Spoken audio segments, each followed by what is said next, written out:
dog, one child, one youth, one dog, you think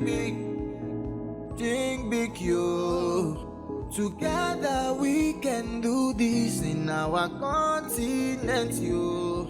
Think big, you. I say one dog, one child, one youth, one dog, you. Think big, you. Together we can do this in our continent, you. Think big, you.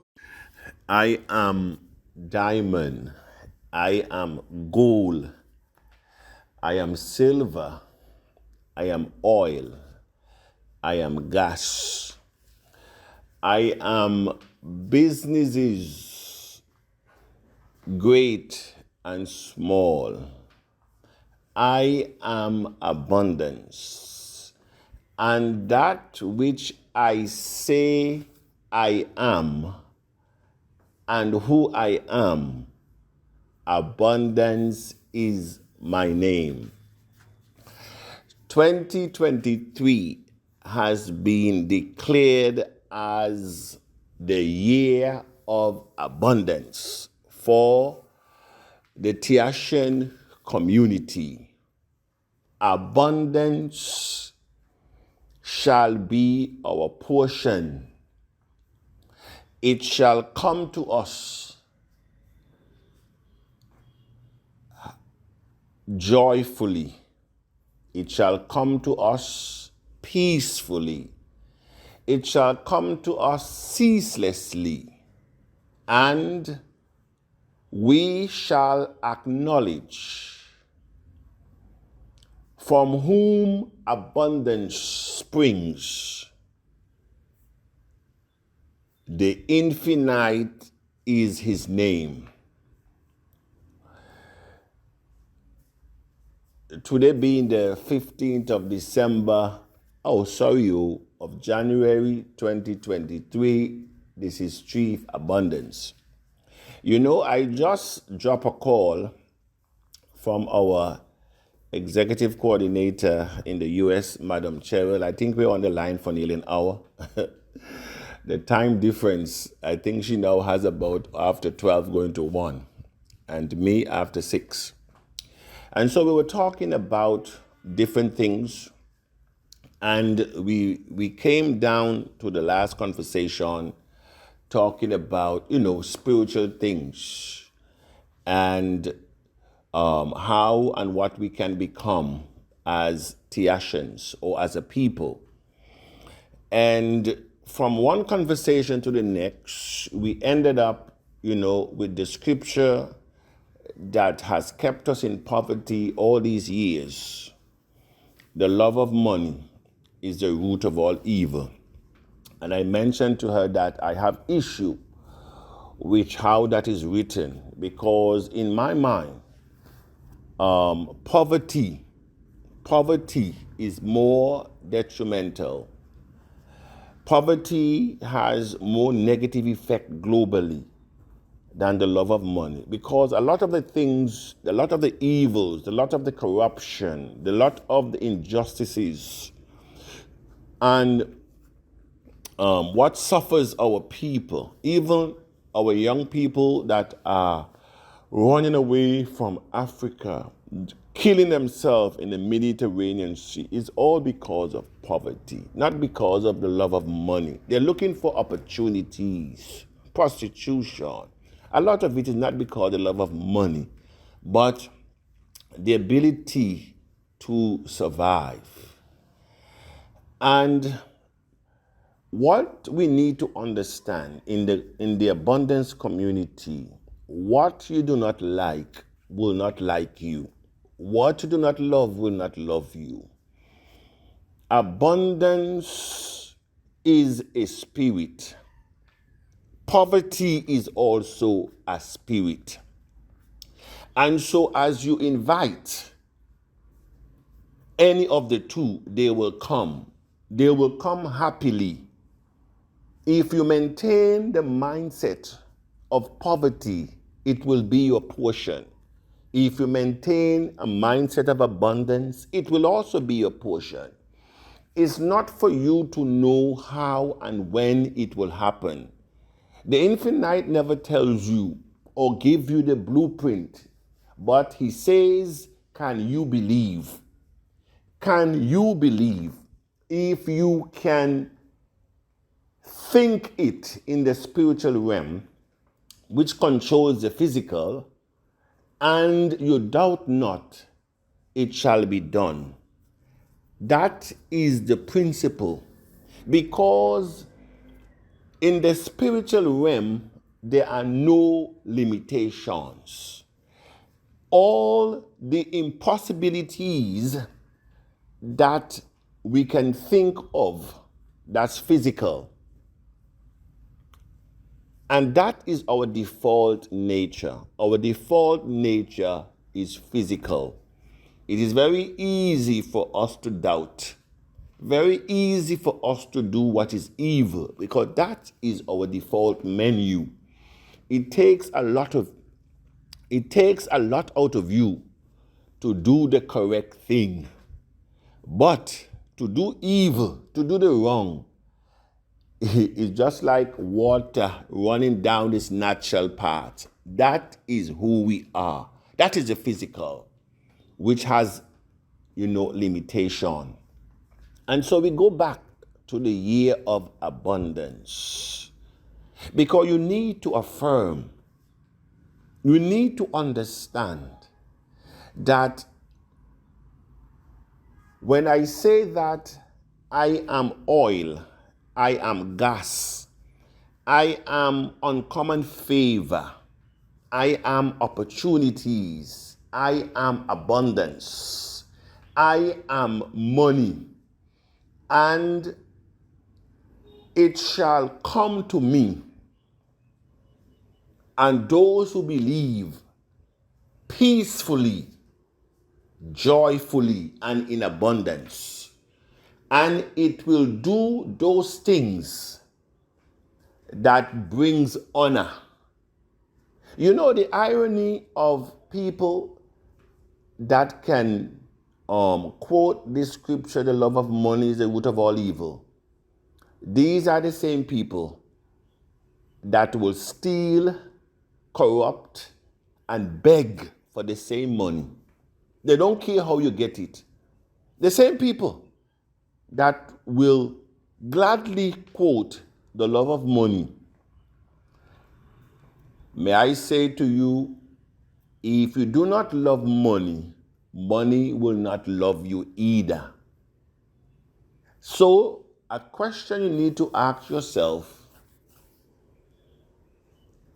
is it the reason for my poverty? Is it the reason for my poverty? Is it the love of the money or your action after you get the money? Because money itself can only be used based on your needs, based on your understanding. And so if you're getting it to do evil, that's one thing. Because whatever you get it to do, that is one's decision. And so money itself is not evil, whether you love it or not. Because even those who may not say they love it, what do they do with it? A lot of people who go to church, they still use the money in witchcraft. A lot of people that go to church and in good position, they still use the money for prostitution. They go to the prostitution houses, and they leave the money there. But they will not classify themselves as one who love money. But they're doing evil with that money. A lot of the men, especially in Africa, married or single, have 3 and 4 and 5 women. What do they support themselves? Is with that same money. You go to do witch and juju. What do you go with? You're just coming off of the altar, the choir, you're a deaconess, you're a pastor, but yet still, you're going to do juju. What do you use? The collection. Some even use their tithe to do juju. You're talking about, who are we fooling here? A lot of pastors, because I remember I was in Cameroon, and they said, oh, this church, this minister, this person, all of them, they go to Nigeria and they enter their juju, and when they come back, their churches are filled. We're talking about pastors now. So who are we fooling, and for how long shall we be fooled?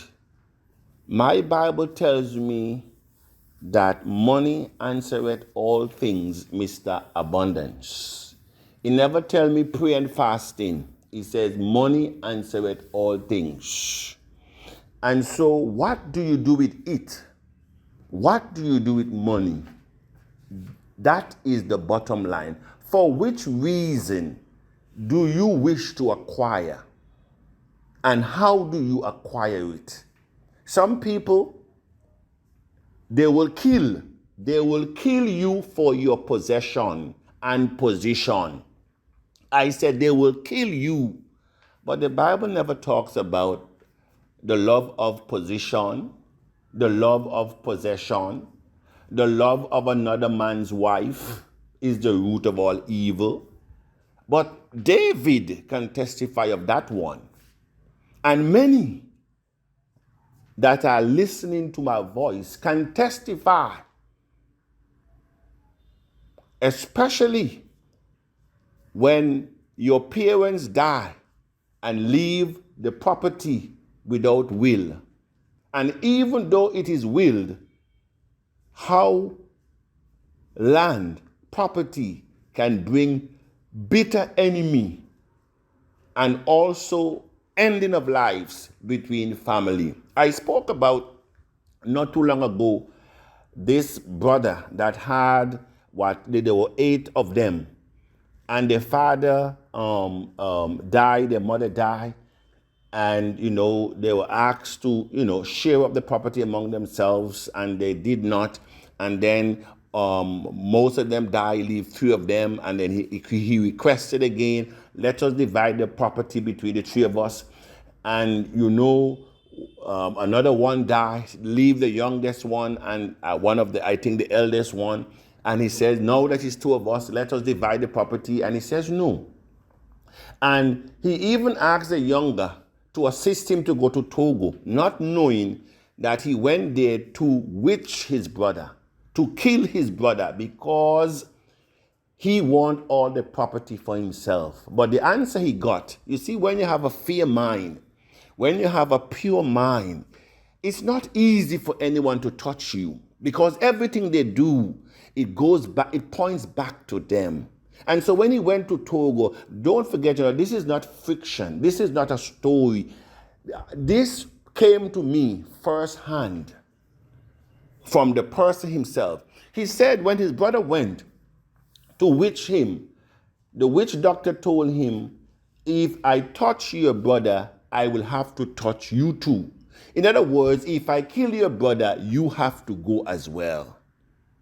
And that was not what he wanted to hear. So he came back. He came back. And guess what? In less than no time, as he was crossing the street, a car picked him up and he was dead. He died instantly. That which you wish for one, you wish it for yourself.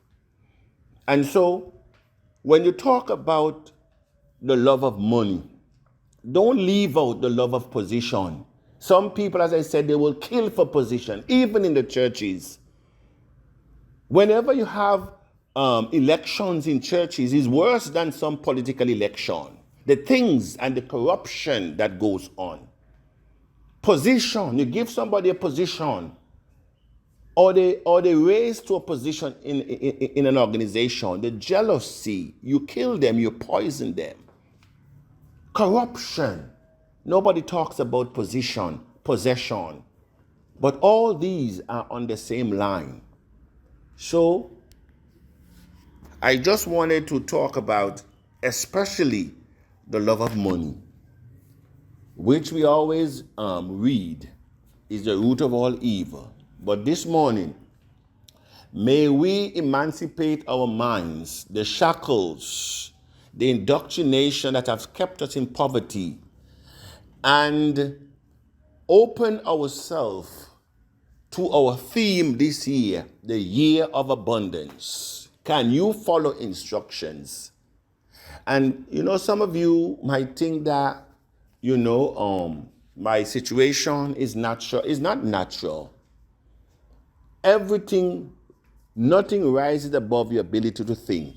And so this morning, I'm encouraging you to open your minds to wealth. Open your minds to abundance. It's not the money, it's not the wealth. It's not the education. But what you do with it. Are you doing evil or are you doing good? Because a gun in a man's hand, it can use to protect or it can use to destroy. What do you use it for? This is Chief Abundance. Good morning.